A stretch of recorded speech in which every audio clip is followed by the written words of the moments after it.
Hello friend, नमस्कार। मेरे भोजपुरी देहाती गीत के चैनल पर जितने बहन भाई अम्मा चाची लोग जुड़े हैं, मैं सभी के लिए मंगल कामना करती हूँ कि आप लोग स्वस्थ रहें, मस्त रहें, अपना ख्याल रखें। देखिए, बहुत एक प्यारा तिलक गारी गीत लेकर आई हूँ। अच्छा लगे तो कमेंट में आप लोग ज़रूर बताइएगा और अपना ढेर सारा प्यार दुलार दीजिएगा। तनी खाला तिल करू मटर पनीर तनी खाला तिल करू मटर पनीर तनी खाला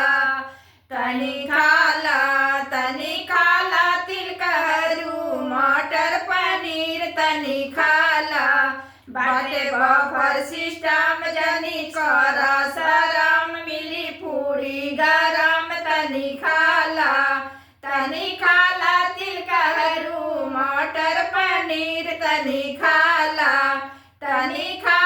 तिल करू मटर पनीर तनी खाला।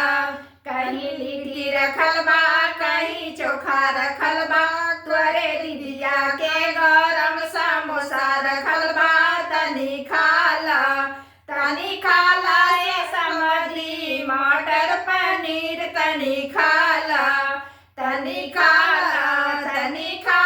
ये समझी मटर पनीर तनी खाला।